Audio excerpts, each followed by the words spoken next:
This episode is brought to you by Indeed. Stop waiting around for the perfect candidate. Instead, use Indeed sponsored jobs to find the right people with the right skills fast. It's a simple way to make sure your listing is the first candidates see. According to Indeed data, sponsored jobs have 4 times more applicants than non-sponsored jobs. So go build your dream team today with Indeed. Get a $75 sponsored job credit at Indeed.com/podcast. Terms and conditions apply.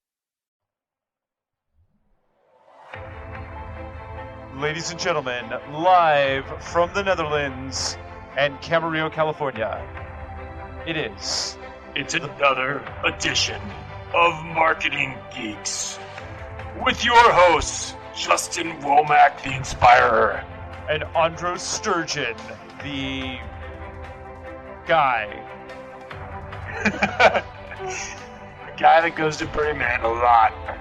In a world filled with podcasts, one podcast. 2 men will make a difference where others have only failed. I was going to say 2 men will also have a podcast. Ladies and gentlemen. Sure, why not? Live from everywhere, globally, it is the Marketing Geeks. The Marketing Geeks. Welcome, everybody. God, I feel inspired. This is just amazing.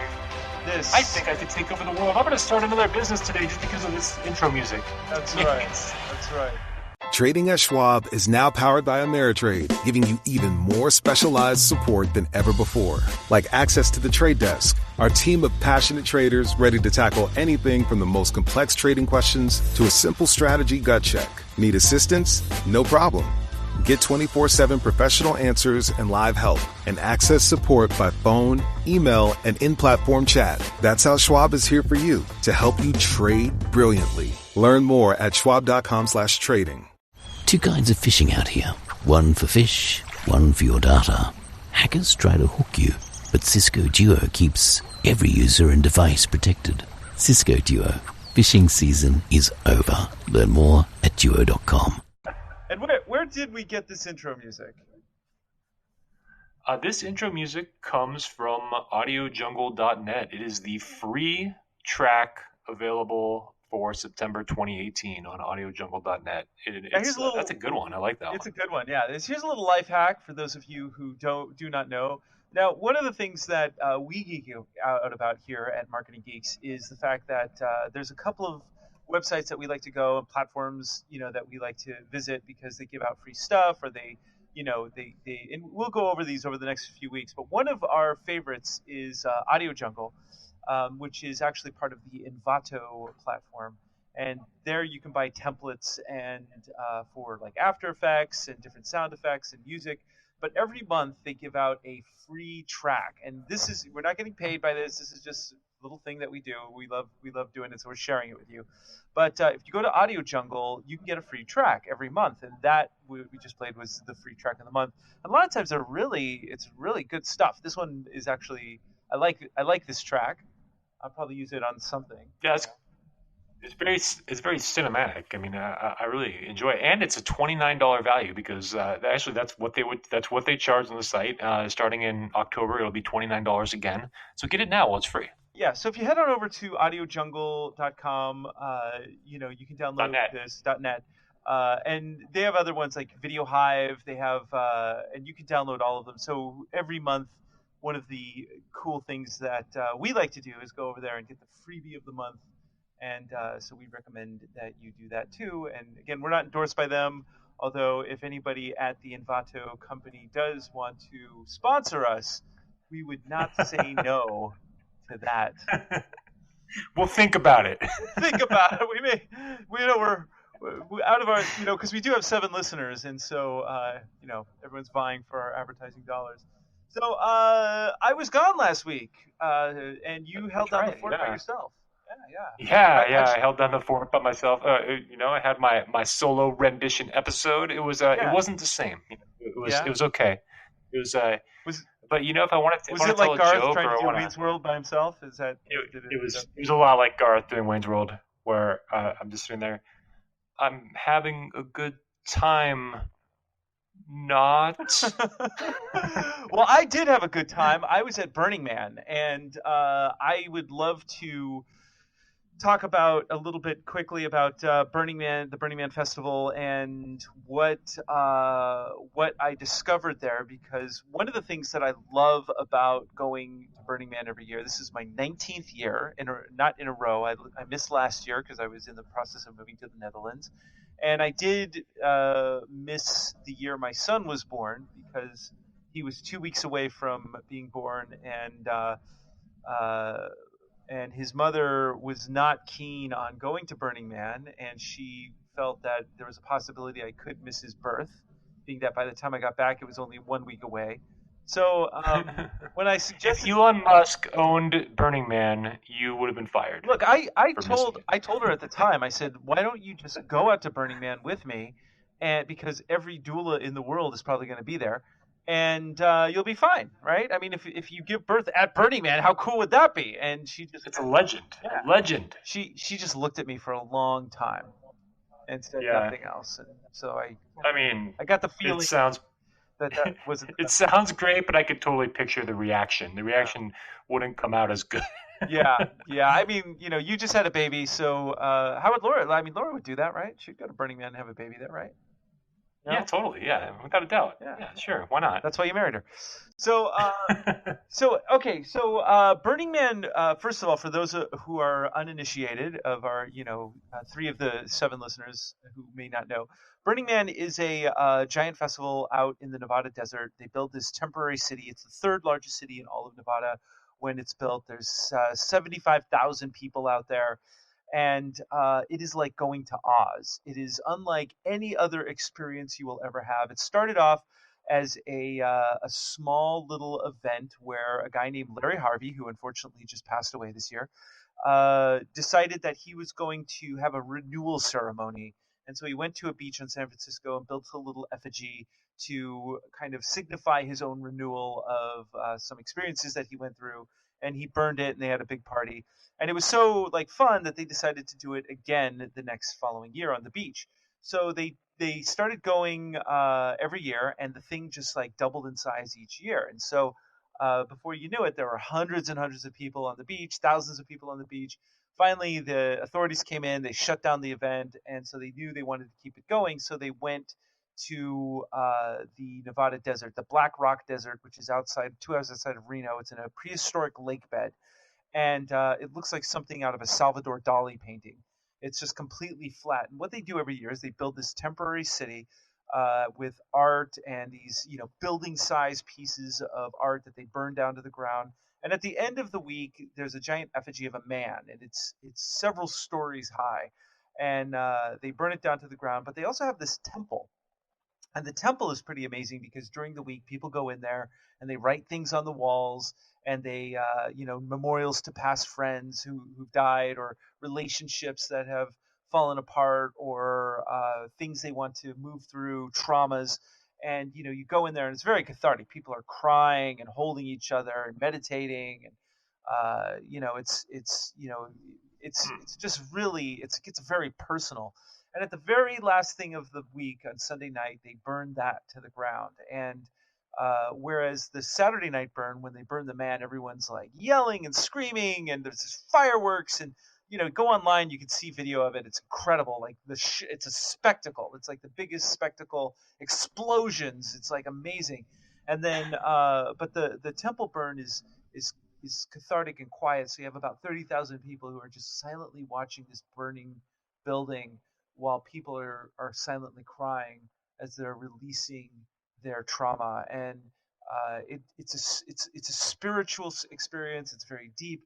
But one of the things that I really love about it, there's a couple of things. Number one, they have never done any type of advertising. The entire thing has been simply by word of mouth. So the way that the festival has grown has been simply by people going to it because of their love for it.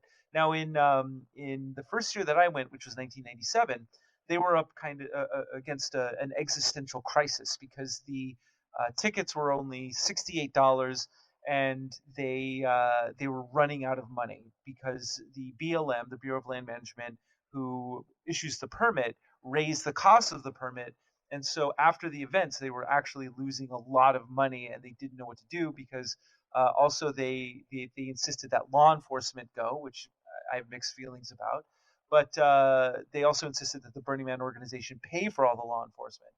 So they had to raise the ticket prices, and they had to figure out what to do to So keep. what do tickets cost nowadays? Well, they're about $450, but they also have like they'll have gift tickets. They'll have like different levels that you can buy a ticket. So if you want to guarantee your ticket, you could buy a $1,200 ticket at in December, and that way you know you're going to get a ticket. I'm part of a camp called Burners Without Borders, and Burners Without Borders is a group of people who they do all sorts of relief for like hurricane relief. They'll go in because if you can build a theme camp in the middle of a raging dust storm, you can also build temporary shelters for people who are in need. So it's a pretty cool organization in general, just in that. And so you have these different theme camps, and sometimes the theme camps will revolve around maybe an art car or a certain theme. Now, what has been very interesting about this, and so this is how this ties into marketing, is that there's been a lot of companies that have decided to give away some of their product or their services. So a couple of things about the Burning Man event. Number one, you cannot sell anything. And the only things that you can buy, and you're in the middle of the desert, right? You're not near any kind of store. You can't buy anything. You just are dealing with what you have. So you can buy ice for $4, and you can buy like a big chunk of ice, or you can buy coffee in center camp, which costs about $3, and that's it. You can't buy anything else. And It's a the gift. coffee, is it like Starbucks coffee or is it just some like generic coffee? Well, that's the thing. You can't brand anything out there. You can't like have a brand. You can't like advertise. You can't say like you can't put up a billboard. So you can't do any kind of promotional thing. So in 1996, when I went, they were up against this existential crisis because they weren't able to afford the event anymore. They were running out of money, and Coca-Cola and Red Bull came in and they said, "Tell you what, you sell our product in center camp in our Coca-Cola cups, and we'll basically pay your bills." And the Burning Man organization basically said, we would rather not have there not be a Burning Man. We'd rather kill the event completely than have to deal with that. So, because they wanted to keep it pure and keep it word of mouth. So over the years, there has been companies that have done community service. So for instance, in 2006, I was out there and it was a really, really hot day. And we were thinking, God, we'd love some ice cream. And all of a sudden, we saw a big group of people walking away with ice cream. And so we ran up to where somebody was giving out ice cream, and it was an ice cream truck, and they just had little signs that said like "Chunky Monkey," "Wavy Gravy," and we were like, "Oh my God, are they giving out Ben and Jerry's ice cream?" And Ben and Jerry were out there giving out ice cream just to people for free. And that was really smart because they weren't advertising that they were Ben and Jerry, but they're obviously the face of the company, and so to this very day, recognizable. Yes, very recognizable, and so are the names of their flavors, and that's all they could put. But they couldn't put a big sign that said Ben and Jerry.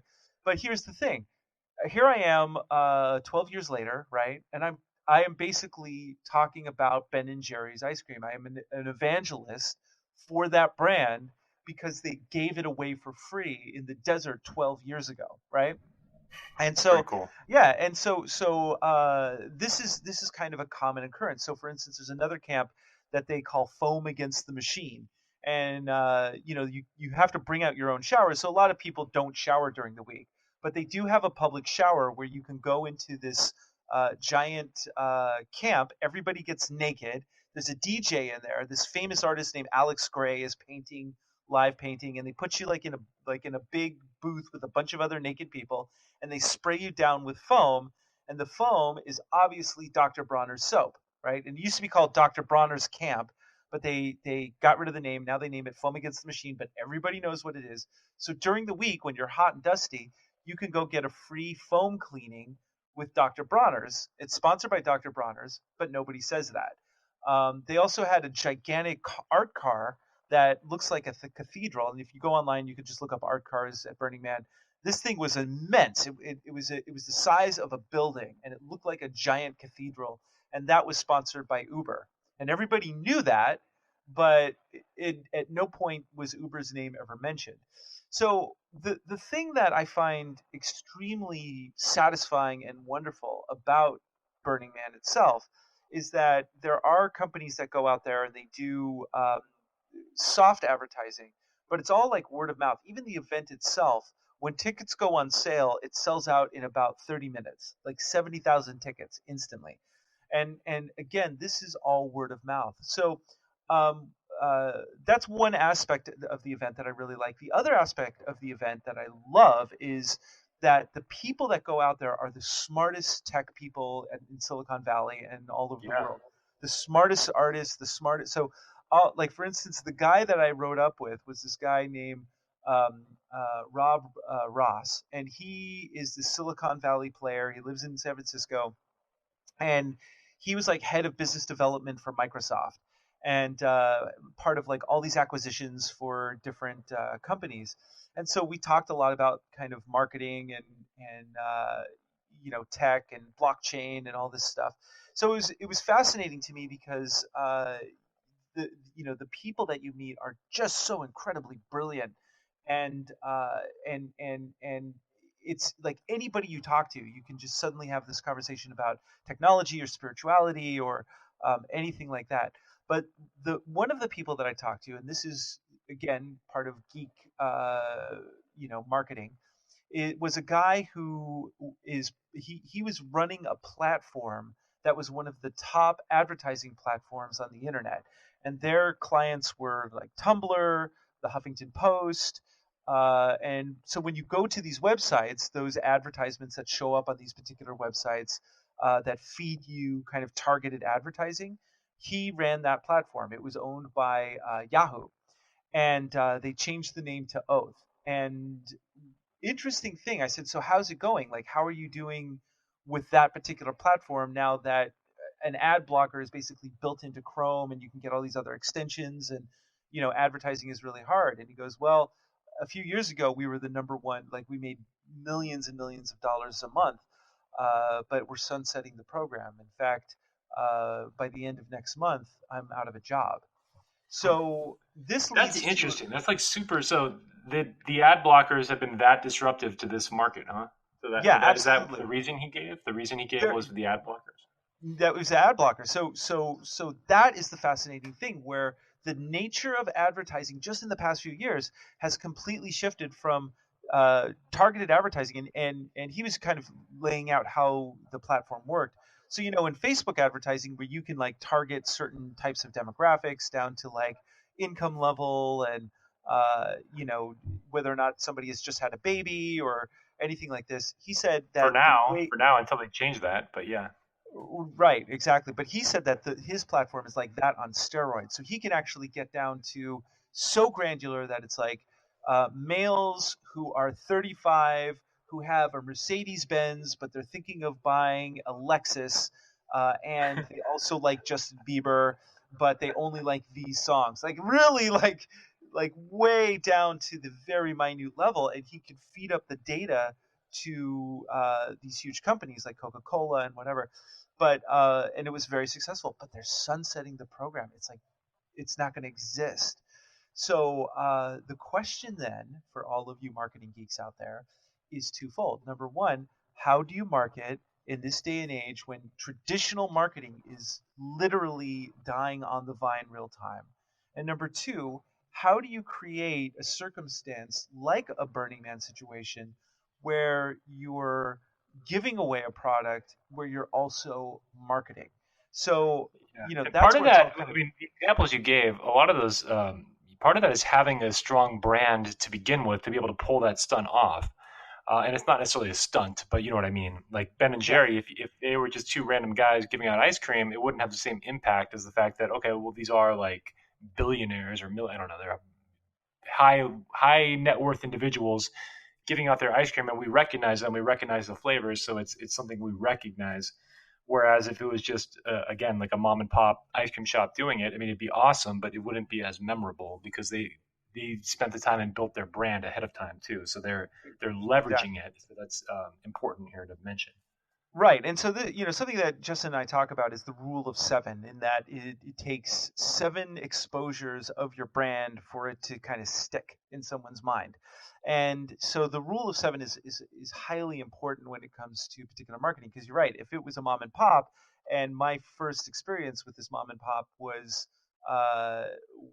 their serving, ice cream at Burning Man, I may never run into that brand again, right? So the rule of 7 wouldn't apply. But because Ben and Jerry are the brand and their face is the brand marketing, seeing their face live and in person in front of me is like, oh my God, that's them. And so it reinforces the branding that I'm already accustomed to. So the And question. the thing that I want to add just one thing: when companies go out of their way and do things like this, like good deeds, or they help people, what it also does is it creates. We talked about in that episode on influence, we talked about like reciprocity. So if somebody does something nice for you, it gives you you'll have like a sense of guilt if you don't reciprocate in some way. So people are more likely to then share the story. Like they might put it on a podcast, for instance, or they might go and put it on social media. They're gonna share that story, and it's free marketing. That's also like how you could launch a viral campaign in a lot of ways. I would say Exactly. Yeah. So this is like the Tom Shoes thing that I think I've mentioned before, which is that Tom Shoes, when you go to their website, their whole branding is if you buy a pair of shoes, they give a pair of shoes to someone in need. And so and also when you're talking about a lot of millennials these days, the way that they shop and the types of jobs that they wish to work in. Statistics have shown that they want to be part of a cause. It used to be that a company really wanted to be kind of apolitical and take no stance on anything. But now you have to show that you're doing some sort of public good. People want to be part of some sort of movement, right? And on that note, I want to mention something, and we'll come back to. I want to come back to Burning Man, but I do want to pause for a second and mention the Nike ad that just got released with Colin Kaepernick. Have you seen this? I mean, because we were talking about cause-based marketing. So you want to talk about this is a little bit different in terms of they're actually investing money into a campaign, but they're investing a fraction of like a regular campaign into this Colin Kaepernick ad that talks about how I can't remember the exact words that are used, but believe in something, even if it means sacrificing everything, essentially. Right, exactly. And so for those of you, just a quick Cliff Notes version of the Colin Kaepernick story. He spearheaded kind of a movement within the NFL where he started kneeling during the national anthem, not to be disrespectful to the flag, but because he wanted to make a statement about the fact that every day in America, an unarmed black man is shot and killed by the police on average. And very hot button issue. I'm not taking a stance on it either way. I'm just saying that this was a man who decided to exercise his First Amendment free speech rights. But it started before Trump was even elected too. So it actually started when Obama was still in office, and it was bringing awareness to all the cop shootings and things like that. And that's how it started. And then obviously it ballooned into something even bigger when politicians got involved. And right.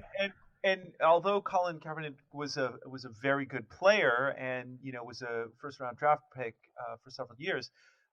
He became so hot that nobody would sign him. So he basically was out of the NFL.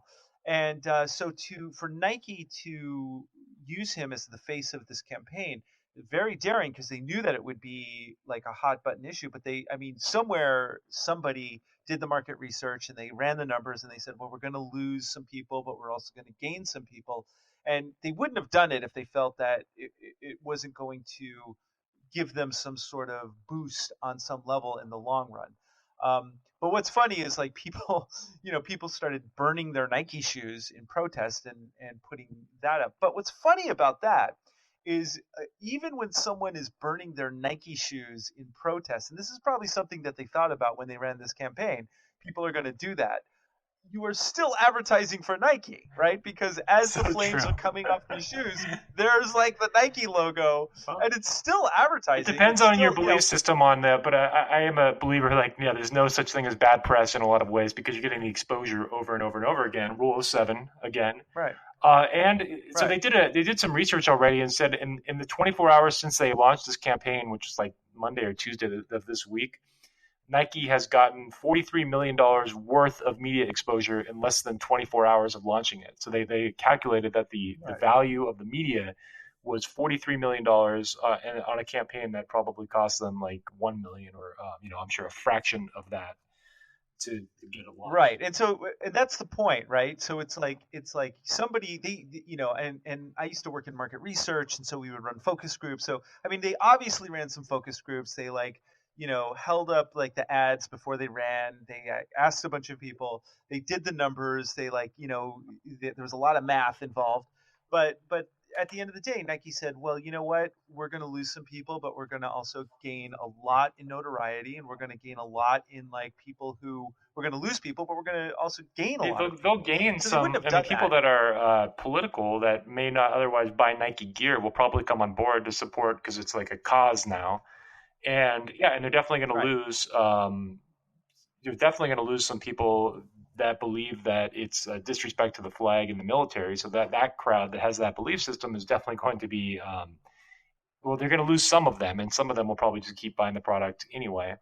So I'm sure they did their research. Some people who are like, you know what? Right, and there's going to be also other people who are going to be like, you know what? Because Nike made a stand, I'm going to buy some Nike products, and so they weigh that out.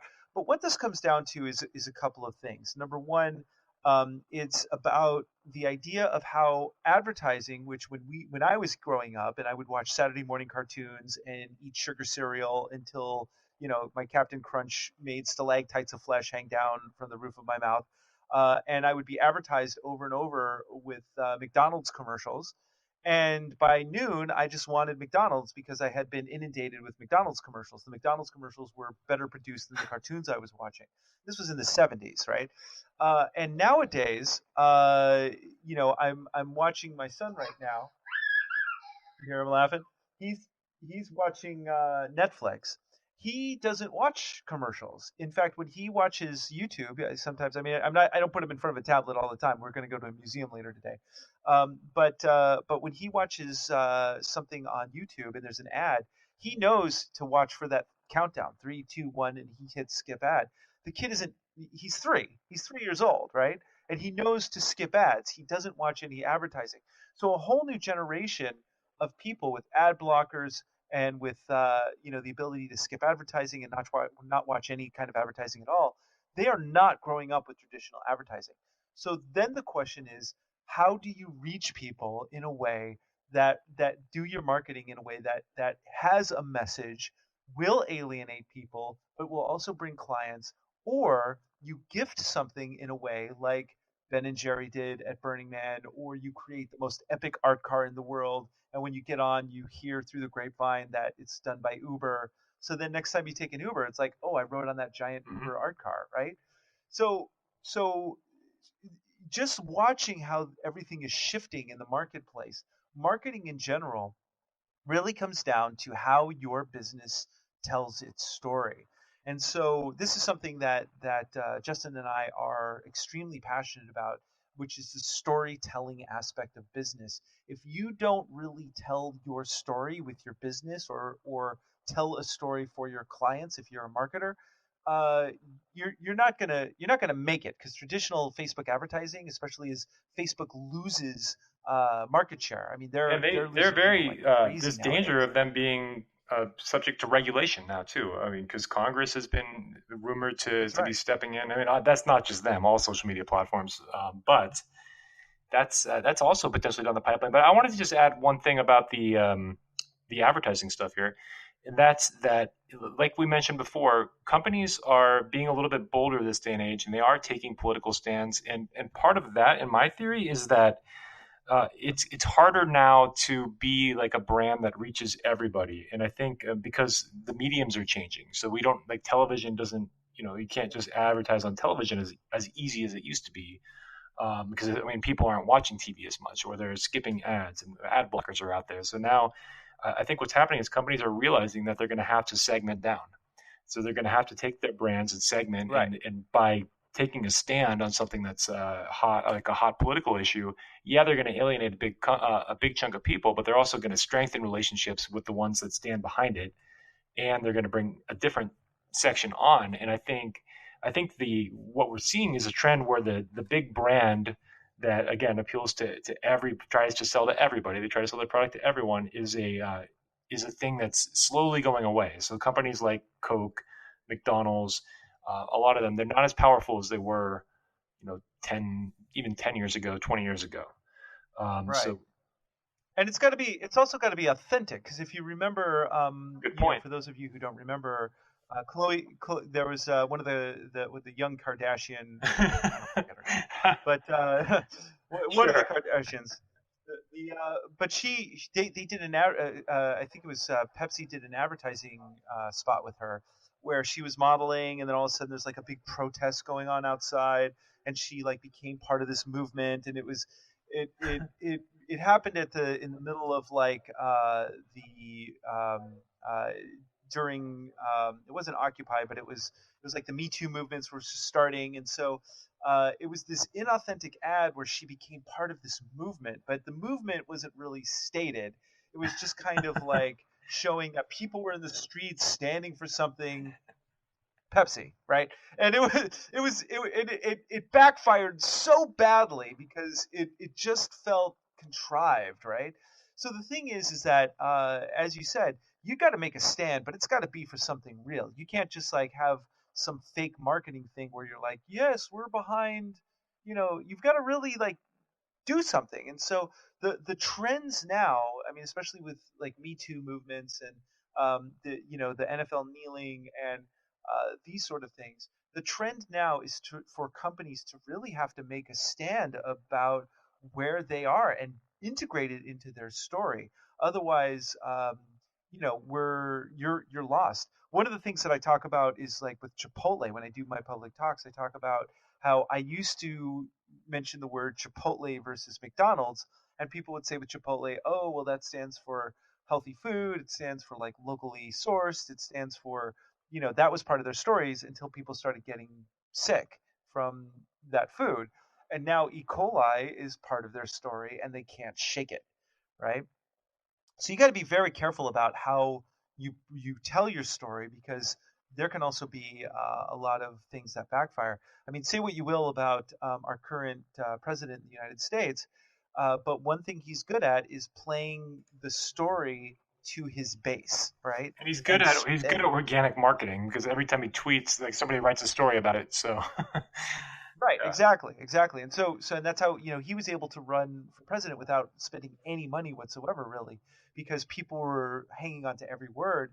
And just as like someone burning Nike shoes is really an advertisement for Nike, him saying something that is like sparking a controversy is also people just talking about him. And So even, saying, but also like think about like Colin Kaepernick, the person, as like his own personal brand too. I mean, he was a very good NFL player. He was a starting quarterback for a time, but he hadn't won a Super Bowl. He wasn't. He may have gone on and won some, and I mean that's nobody knows.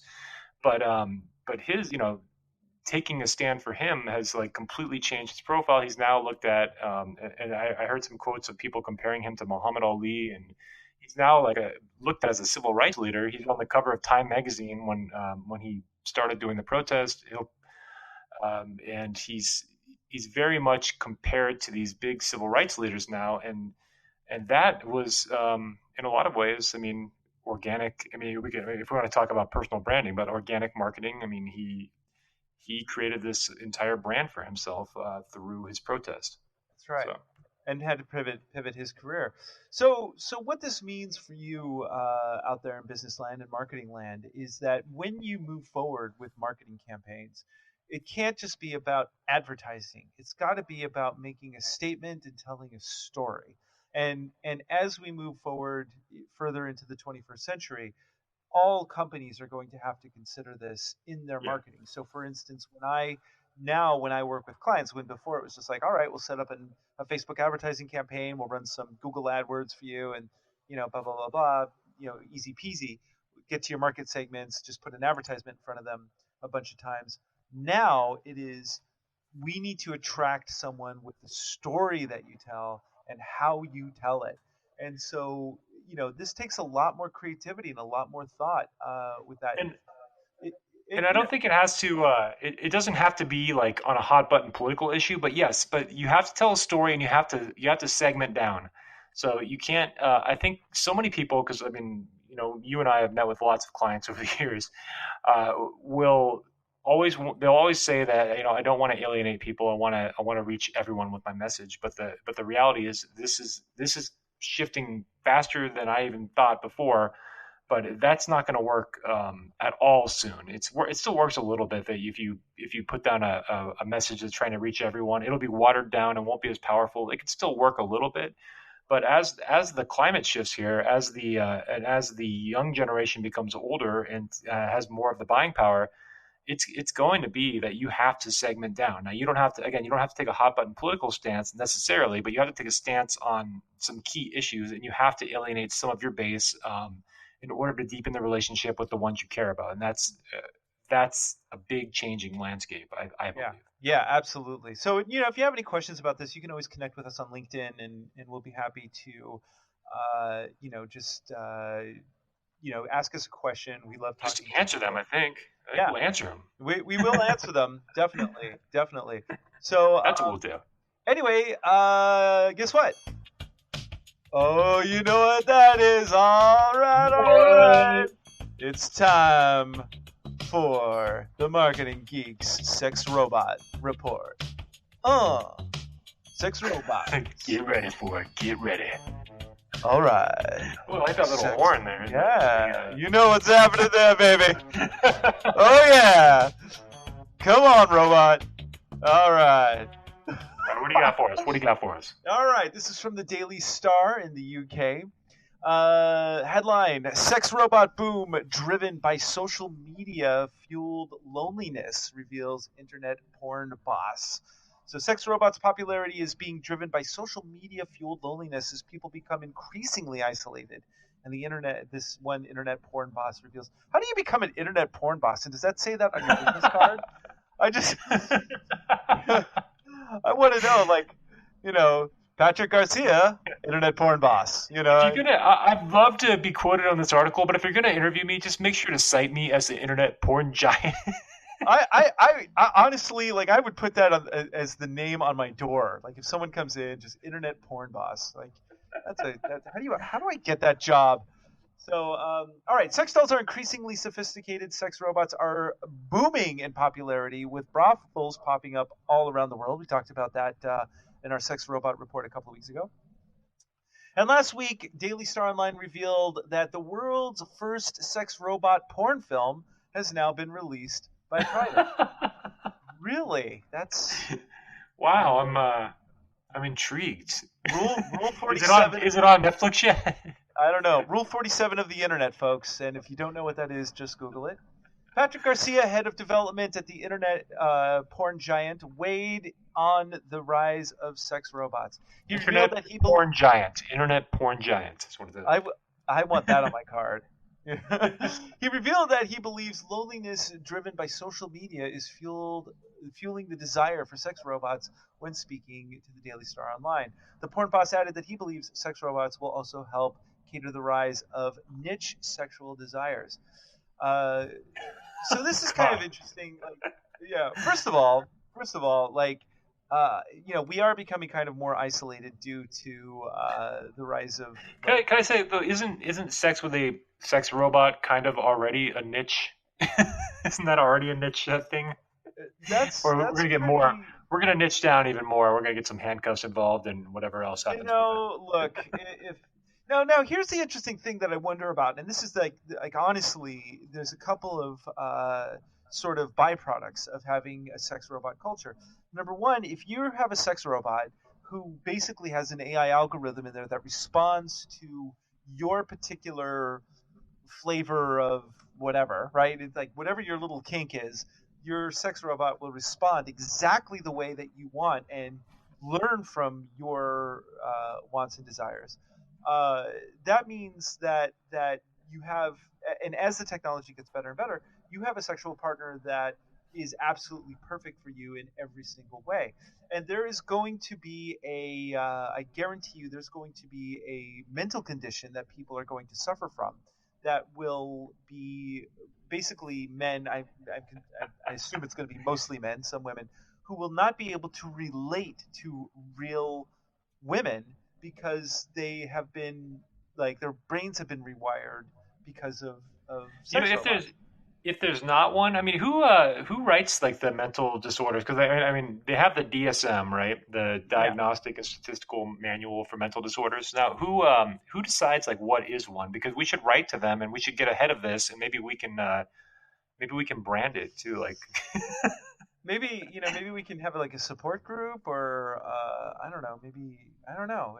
yeah, we should get ahead of it. We got to get ahead of it. This is good. This is good. All I know is that I am in the wrong business. I got to get out of marketing and get into the sex robot industry because that's where the money is. That's where the money's going to be.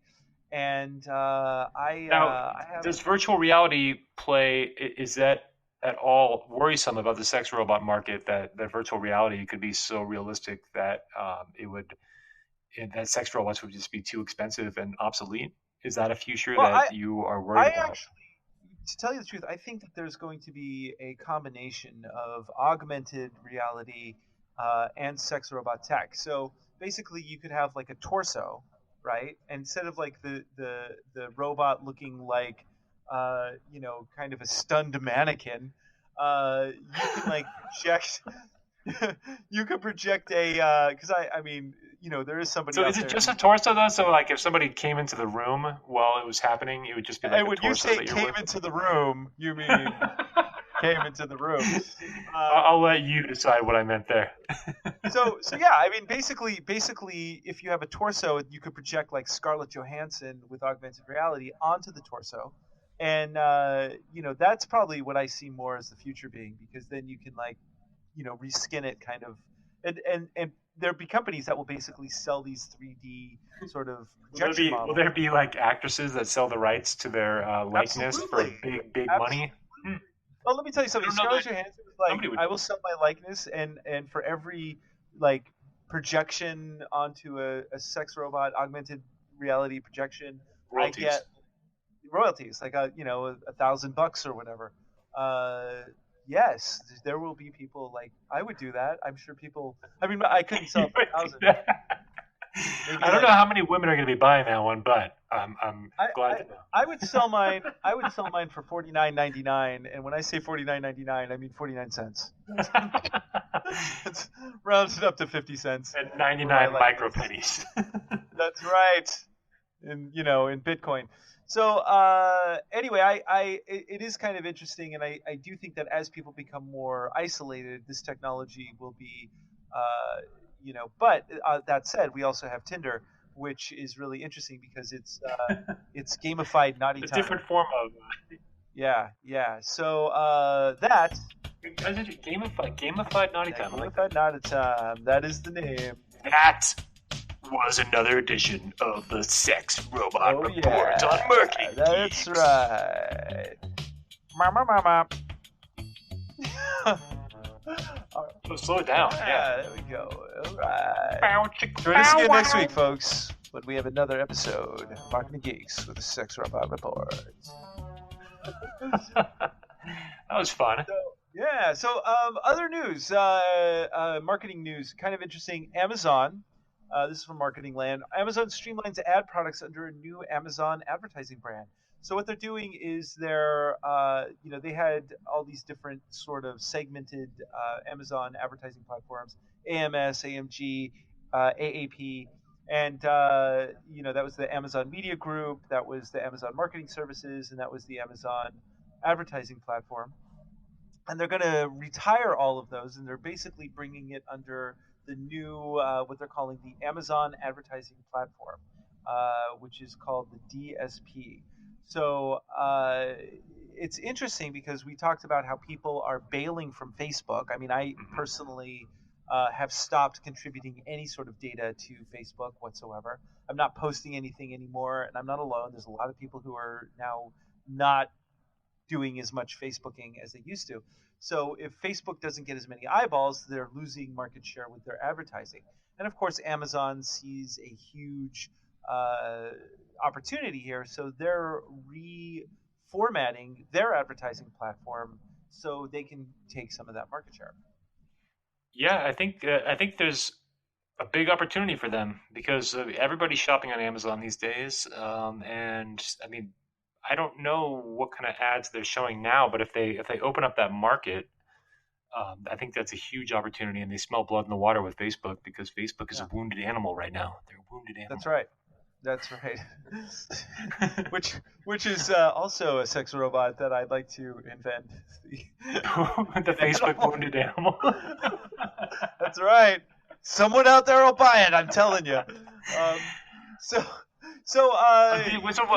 One other marketing story before was that Elon Musk went on the Joe Rogan podcast on like Monday of this week or Tuesday, I don't know, a few days ago, and he was at Burning Man, by the way. He was at Burning Man first. Okay, yeah. So he's probably still a little bit high or something. I don't know. This is why he smoked a joint on the Joe Rogan program because he was I heard. Yeah, he smoked a joint, and then there's some controversy that he didn't inhale, and it was like people were ripping him for not inhaling. It was like the opposite of the Bill Clinton controversy, where people were, he had to save face by not inhaling. Now he's taking heat because he didn't inhale potentially.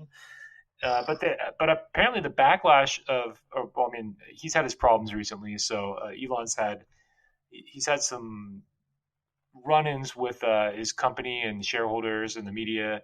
But apparently the COO of Tesla resigned this week following that interview, and I don't know if that was a direct result or if that was coincidental timing, or if the two were related or not. But the COO of Tesla dropped out, and then Tesla stock took like a 6% hit, I think, and it recovered a little bit after that.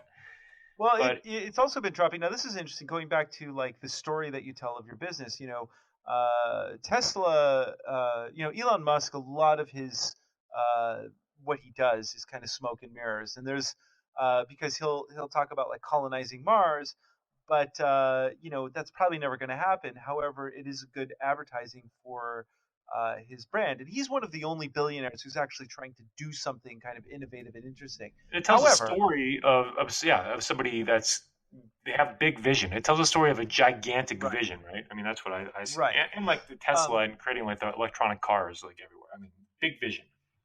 Yeah, he does have amazing big vision, but sometimes it can backfire. And one of the things that happened, if you haven't followed this story, which is kind of interesting, when those Thai boys were stuck in that cave in Thailand, what he did was he immediately got his crew to come up with this small submarine that he felt could go in and rescue those boys. Now, a lot of people felt that was kind of a marketing ploy, that it was just him, that the idea wasn't really that valid, but it was a way for him to kind of get his brand out there and have some sort of show that Tesla is like this innovative company. And one of the rescuers went on Twitter and basically criticized him for using it as a market ploy. So what Elon Musk did in a moment of anger was he accused this guy of being a pedophile. Now he's like doubled down on it again recently. Yeah, and that was actually one of the things that I mean, it was dumb of him because he got a lot of flack for that. And I got to admit, like, I don't know, the guy that he's referring to, I have no idea. Nobody has any idea what this guy does in his I don't even know who he is. So yeah, I don't know if it's true or not true, but don't even know who the guy is. But we do know that he was trying to rescue some kids who were stuck in a cave. And for Elon Musk to kind of be butthurt about this and then say, oh, well, you're a pedophile, it didn't really shine well on him. And that was actually one of the things that made the stocks fall when he did that. So it also goes to show you that if you're going to have a feud with someone on the internet, there's going to be repercussions, and sometimes choose a less sympathetic figure than the guy that just rescued a bunch of kids from a cave. Right. If you're going to call someone a pedophile, maybe you should actually accuse a pedophile, and instead of like a guy who's rescuing children, so it's just kind of funny that because everyone was riveted to that story, like everybody was like following it on a daily basis, and if one of the heroes of that story you're suddenly accusing without due cause, that may reflect badly on you. So just kind of interesting that Elon Musk, it feels like on some level he's kind of going off the rails a little bit. It does a little bit, but you never know because a lot of brilliant people have these little incidents. But yeah, maybe he will go like full Howard Hughes, and he'll I don't know. We'll see. Well, one thing, he'll do it publicly, and it'll certainly be fun to watch. Yes. Well, I mean, going on Joe Rogan and drinking whiskey and smoking weed on the on video is a pretty interesting choice in the midst of what's already going on. But hold on one second. I will. Can you give me about 10 minutes? I'm almost done with the podcast.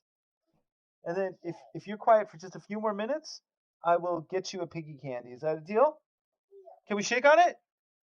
All right. Good job, buddy. He's such a good kid. I love him. So we're going to wrap up here because it sounds like I have to go get my little man some piggy candies.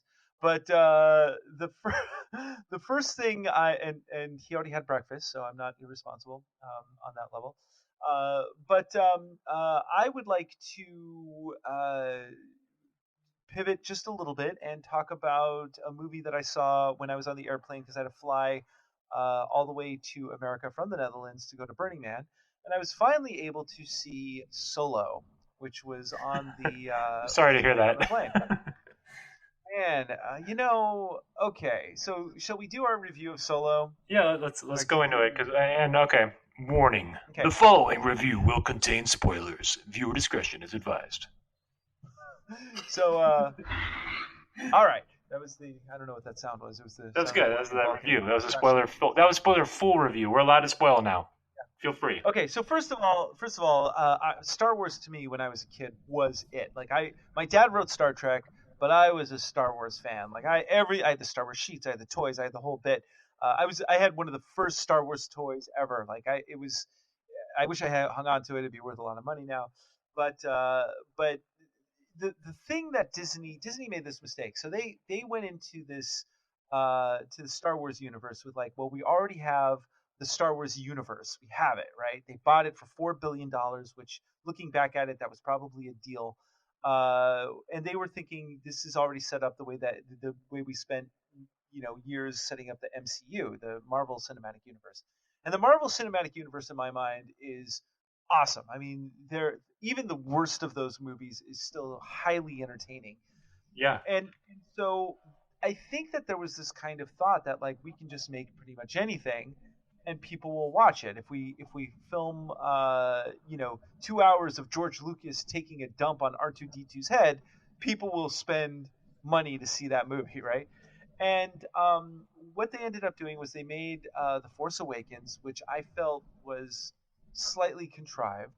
And we talked about this a few weeks ago. It's a soft reboot of A New Hope, which was the original Star Wars from 1977. So yeah, I'm not a big fan of The Force Awakens, but I'm not also that anti it. It didn't really render like a very strong emotional reaction either way. It was good, but nothing. It wasn't like special, but it was good. So. Right, and the biggest problem I had with it, and I'll repeat myself, is that here you have the ability to put Luke Skywalker, Princess Leia, and Han Solo in a film together with Chewbacca and get the gang back together. That's who we want to see, and you don't do it. You kill off Han Solo. And just recently in an interview, Mark Hamill was like, "I don't even know what Luke Skywalker's story is anymore." Right? That's not good. yeah. But The Force Awakens, the reason that it didn't bother me as much was because there were still 2 more movies left. Yeah, Han Solo did die in that one, but there were still 2 more movies left, so it's like, okay, well, Luke Skywalker's going to have an awesome arc. They can still get Leia and Luke together, like Luke and R2-D2, and, have all these adventures still, so there's still hope. But, that's still a big missed opportunity. Yeah, and so what happened was Disney saw dollar signs. They didn't see, like, how are we going to serve the fans best? So this is going back to what we were originally talking about at the top of this podcast, is story first, right? So if you're going to make a trilogy, don't just like throw stuff out there thinking like, well, we just got to make Star Wars stuff, right? Because that's what fans want to see. No, Star Wars fans want to see Star Wars movies that tell good stories. And they didn't, they dropped the ball on that. So one of the things that they were thinking of is like, well, we're going to make a bunch of other movies outside of the trilogy. So we're going to have one Star Wars movie a year. Because, you know, if we're releasing, you know, 2 to 3 MCU movies a year, people will see one Star Wars movie a year.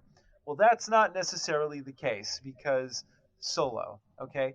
So for as far as a Star Wars movie goes, it was okay. As far as a Han Solo movie goes, it really wasn't that fantastic. And it felt like, you know, they had trouble with that movie from the very beginning because they hired the brains behind the Lego movie.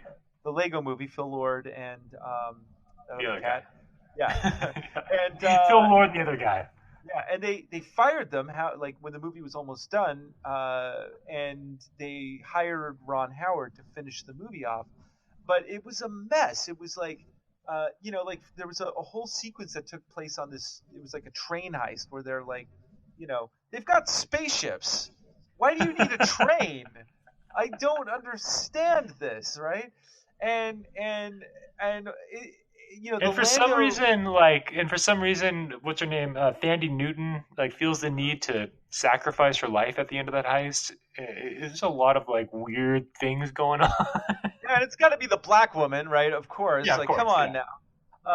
But the problem, the main problem with this movie is that it felt like they were setting up part one of a trilogy, which they were, right? So it felt like they left a lot of open things so they could tie it in later, and it felt like what they call in Hollywood a horrors movie, where if you have a movie that does really well, then they'll come up with a sequel just because they'll come up with a sequel. Or we've seen this before.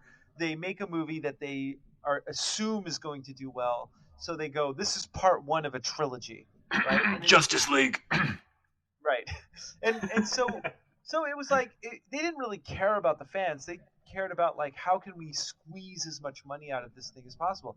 The true Star Wars fans, I think, smelled this a mile away, and so a lot of people just stayed away from this movie. And so because of the backlash from The Last Jedi, and because of the poor box office performance of Solo, all these other Star Wars projects that they had planned, they've scrapped. Even the Rian Johnson trilogy, I hear, is going to get scrapped now. The Obi-Wan Kenobi movie has been scrapped. Well, at least on hold. I don't know if they're fully scrapped, but they're all on hold. They're scrapped. They're scrapped. They're not probably moving scrapped. Unless Episode 9 like crushes it, then that's the only one that's really in production right now. And I think they're filming it currently, Episode 9.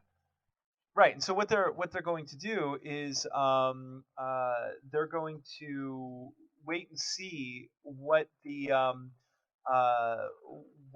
what the box office performance of this final trilogy movie is going to be.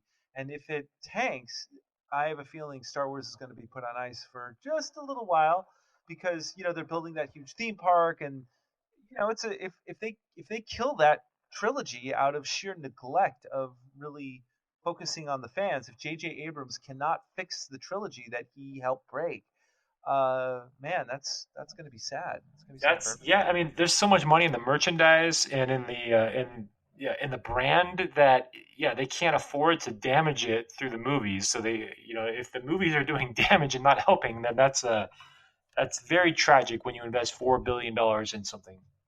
Right. I mean, they made their money back, obviously, and they're doing fine. I mean, even with the backlash, they're still. I'm not worried about Disney, but they could be doing better, and they've made some mistakes along the way. So hopefully they learn from them. Yeah, and I think it's just one of these things where, again, it's like they felt, oh, we can just do pretty much anything and we're going to make money, and really, it's like, no, we as a public want to have a good story. We need to have a good story. I think one of the cheap things they did in this movie in Solo was that the ending, right, where they have this like twist ending, and again, spoiler alert, they bring up, for some reason, I don't really remember the movie that well, but somebody's boss was Darth Maul, who was from episode 1. He's a character from episode 1 that got his body chopped in half in episode 1 and fell down like a endless pit. But somehow he survived that, and now, and I didn't even realize this from the movie, but I've reading stuff online afterwards. I guess he has robot legs now, and there's actually on the internet today, there's some action figure of the Solo version of Darth Maul that's being promoted right now. They show the robot legs, so you can, if you Google it, you'll see the Darth Maul with the robot legs. But that was like the evidence right there that this was their idea, was they're going to make like a trilogy out of Han Solo movies, and it just showed you that they were thinking ahead. They weren't taking it one movie at a time. They weren't focused on the fans. Everything was about dollars and cents. Right.